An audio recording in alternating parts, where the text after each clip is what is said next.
going to hear an individual testifying on the resolution, Dr. Deepak Kapoor, from Integrated Medical Professionals, before we go back to testimony on the pesticides.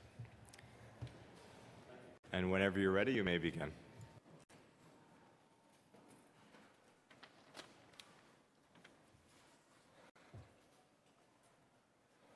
Thank you.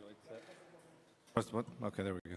Thank you. It's certainly challenging to follow the children after something like that. I recall the advice that actors say, never perform with children and animals. So, but even though this testimony is going to be certainly not as charming, I think it is no less important. So first, I'd like to thank Councilman Espinal for introducing the resolution recognizing September as Prostate Cancer Awareness Month in New York City, acknowledge Chairman Johnson for his leadership in this arena, and thank the balance of the City Council for affording me the opportunity to speak on behalf of this resolution. My name is Deepak Kapoor, and I'm a practicing urologist specializing in the care of genitourinary malignancies, including prostate cancer. I also serve as Chairman and Chief Executive Officer of Integrated Medical Professionals, which is the largest independent urological practice in the country, as well as Clinical Associate Professor of Urology at the Icahn School of Medicine at Mount Sinai Hospital, New York. Our practice provides nearly 20% of the urology services in the state of New York and nearly 1.5% of all the urology performed in the entire country. We currently have 1.5 million active patients in the greater New York metropolitan area. Our practice has 65 offices in 8 counties across the region, including 4 out of 5 boroughs in New York City. He's waving. Am I not speaking into the mic? Or is he waving? I'm sorry. Including 4 or 5 boroughs in New York City.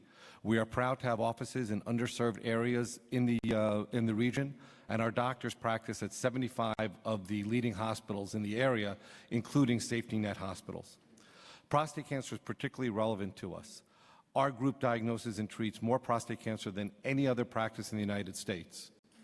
Data from the American Cancer Society shows that 1 out of every 80 men diagnosed with prostate cancer is managed by one of our physicians.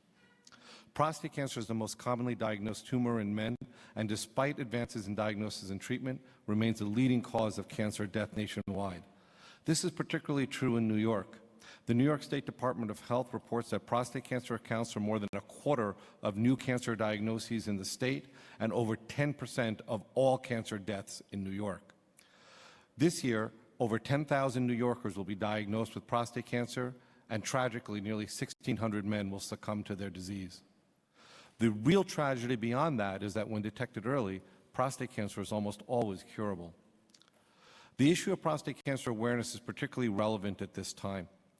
The controversy arose in 2012 when the United States Preventative Service Task Force, also known as the USPSTF, issued what's known as a Grade D recommendation recommending against prostate cancer screening for all men. This flawed one-size-fits-all recommendation was issued by a panel that did not include a single healthcare professional that had ever treated a man with prostate cancer. It ignored known risk factors, including family history of disease, environmental toxin exposure, such as our veterans who have been exposed to Agent Orange, and the fact that men of African American descent are diagnosed and die from prostate cancer at a much higher rate than other races. The panel also overlooked the most salient point. The most common symptom of prostate cancer is no symptoms at all. So if you do not proactively look for this disease, it's impossible to find in its early, most curable form.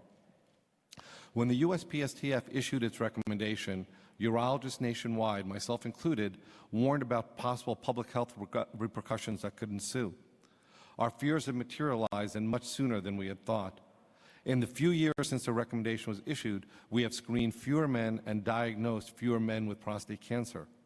Particularly alarming is that there has been a significant migration at the time of diagnosis to more aggressive, higher stage disease that is far more dangerous and much less treatable than when the disease is found early.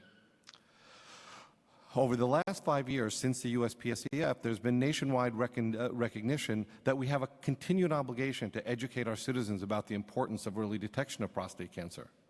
While prostate cancer affects men 365 days a year, nationally, these education efforts center around 2 dates, Father's Day and September, which was designated by presidential proclamation to be Prostate Cancer Awareness Month in 2003. All over the country, patient advocacy groups host free screenings, charity events, and educational programs to raise awareness about prostate cancer. The private sector in New York is not lagging in these efforts. Our practice has been proud to be at the forefront of these efforts, partnering with industry and a variety of sports franchises to continue to inform men and their loved ones about the facts surrounding prostate cancer. You've probably seen information on prostate cancer on the NASDAQ board in Times Square. You may have heard interviews or seen them on television regarding prostate cancer awareness. And if you walk by Park Avenue at night this month, you may have seen that the Helmsley building is illuminated in blue, which is the color worn to express solidarity for men stricken with this disease. Fortunately, earlier this year, the USPSTF revised its recommendation and recognized the role of prostate cancer screening in men 55 to 70 and acknowledged the need for counseling high-risk populations about the potential value of screening. This presents us with a unique opportunity to reverse the negative trend of the last 5 years and reaffirm the importance of early detection of prostate cancer. Regrettably, the reversal of this of the recommendation did not receive nearly the media exposure that the original recommendation received in 2012. We have an obligation to address the knowledge gap many men face regarding this disease and overcome years of flawed advice. This resolution is consistent with the most current scientific data and will raise awareness regarding this potentially life-threatening disease. On behalf of the thousands of New Yorkers whose lives are affected by prostate cancer, I strongly urge the City Council to adopt this resolution, thereby definitively expressing its support for men's health and codifying the commitment already displayed by healthcare providers, patient advocacy groups, and others in their support of men stricken with this disease.